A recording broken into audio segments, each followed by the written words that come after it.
இன்னைக்கு நம்ம பார்க்க போறது டைம் அண்ட் ஒர்க் தான். ஓகேவா? இன்னைக்கு நம்ம செயின் ரூல் கான்செப்ட் பார்க்கலாம். இன்னைக்கு இதுலயே வந்து செயின் ரூல் ஃபர்ஸ்ட் ஒன் இருக்கு, செயின் ரூல் செகண்ட் மெத்தட் இருக்கு. இந்த செயின் ரூல் ஃபர்ஸ்ட் மெத்தட்ல 4 வேல்யூஸ் கொடுப்பாங்க, 2 வேரியபிள்ஸ் கொடுப்பாங்க. நான் 2 வேரியபிள்ஸ் அப்படின்னா டைரக்ட் ப்ரொபோஷனல், அதுக்கப்புறம் இன்டைரக்ட் ப்ரொபோஷனல், அதாவது நேர்மாறல் எதிர்மாறல் அப்படின்னு சொல்லுவாங்க. 4 வேல்யூ ஏ பி சி டி அது மாதிரி 4 வேல்யூ கொடுப்பாங்க. இந்த நேர்மாறல் என்ன அப்படின்னா a divided by c equal to p divided by t ன்னு வரும். அதுவே எதிர்மாறல்ல என்னன்னா a divided by c equal to d divided by b அப்படின்னு வரும் எதிர்மாறல்ல. இதுக்கு ஒரு எக்ஸாம்பிள் சொல்றேன். நேர்மாறலுக்கு 10 ஆப்பிள் வந்து 100 ரூபாய்க்கு விலை போகுது அப்படின்னா அப்ப 15 ஆப்பிள் எத்தனை ரூபாய்க்கு விலை போகுது அப்படின்னு கேட்காங்க. இதுல 10 ஆப்பிள்ங்கிறது ஏ, அதோட விலை தான் பி, அதுக்கப்புறம் கேட்ட கேள்வியோட 15 ஆப்பிள் சி, அப்புறம் நம்ம கண்டுபிடிக்க வேண்டியது டி. இதுல அப்படியே சப்ஸ்டியூட் பண்ணா x equal to 150 அப்படிங்கிறது கிடைச்சிரும். அதுவே எதிர்மாறல் அப்படின்னா இப்ப 5 ஆண்கள் சேர்ந்து 12 நாள் வேலை முடிக்கிறாங்க. இப்ப 10 ஆண்கள் சேர்ந்து எத்தனை நாள் வேலை முடிப்பாங்க அப்படின்னு கேட்காங்க. உங்களுக்கு நல்லா தெரியும் டைம் அண்ட் ஒர்க்ல வேலை ஆட்கள் இது வந்து இன்வெர்ஸ்லி ப்ரொபோஷனல் டு நாட்கள். ஓகேவா? இப்ப 5 ஆண்கள் வந்து ஏ வேல்யூ, 12 நாட்கள்ங்கிறது பி வேல்யூ, அதுக்கான நாள் முடிக்கிற நாள். 10 ஆண்கள்ங்கிறது சி வேல்யூ, எத்தனை நாள்ல முடிக்கணுங்கிறது D. A divide by C, D divide by B inversely proportional to substitute பண்ணா x equal to 6 இந்த வேல்யூ நமக்கு கிடைச்சிரும்.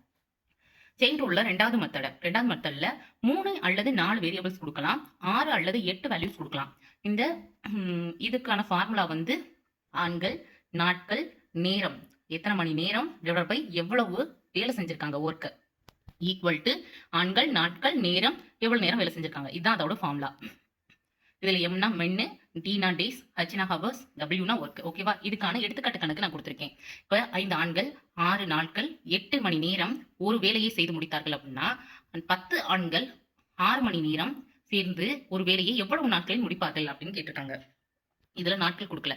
இப்ப ஒரு பக்கம் வந்து கொடுத்ததெல்லாம் சப்ஸ்டியூட் பண்ணிடலாம். 5 6 நாட்கள் 8 மணி நேரம் டிவைட் பை ஒரு வேலை தான் ஈக்குவல் டு 10 ஆண்கள் எத்தனை நாட்கள் கொடுக்கல 6 ஹவர்ஸ் டிவைட் பை 1. இதெல்லாம் கேன்சல் பண்ணா நமக்கு 4 நாட்கள் அப்படிங்கிற வேல்யூ கிடைச்சிரும். இந்த டைம் அண்ட் ஒர்க்ல காமன் நம்ம பார்க்க வேண்டியது என்னன்னா ஸ்டெப் 1 வந்து எல்சிஎம் வந்து எல்லா நாட்களுக்கும் எடுத்துக்கணும். ரெண்டாவது ஸ்டெப்ல வந்து இண்டிவிஜுவல் ஒர்க் அண்ட் எஃபிஷியன்சி, ஒவ்வொரு ஆளோட தனியான வேலையும் திறனையும் கண்டுபிடிக்கணும். எதுக்காகனா நாட்களை கண்டுபிடிக்கிறதுக்காக. செகண்ட் ஸ்டெப்ல என்னன்னா அவங்க கேள்வியில் என்ன கேட்காங்க அப்படிங்கிறத நம்ம அனலைஸ் பண்ணி 3வது ஸ்டெப்ல எடுத்துக்கணும். இப்போ எடுத்துக்காட்டுக்கு ஒரு கணக்கு சொல்றேன். ஏ என்பவர் வந்து 15 நாள்ல வேலை முடிக்கிறார், பி என்பவர் 30 நாள்ல வேலை முடிக்கிறார். 2 பேரும் சேர்ந்து எத்தனை நாள்ல வேலை முடிப்பாங்க அப்படின்னு கேட்டா ஃபர்ஸ்ட் ஸ்டெப்ல ரெண்டுத்துக்கும் சேர்த்து எல்சிஎம் 30ங்கிறத கண்டுபிடிச்சிட்டோம்.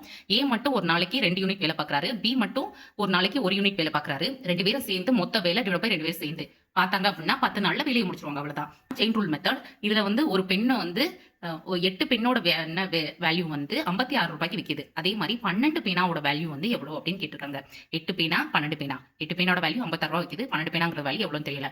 ஒவ்வொரு பேனாவோட வேல்யூ இன்க்ரீஸ் ஆனா இந்த வேலையும் இன்க்ரீஸ் ஆகும். அப்ப இது நேர்மாறல் a divided by c equal to b divided by d. அந்த வேல்யூ சப்ஸ்டியூட் பண்ணலாம்.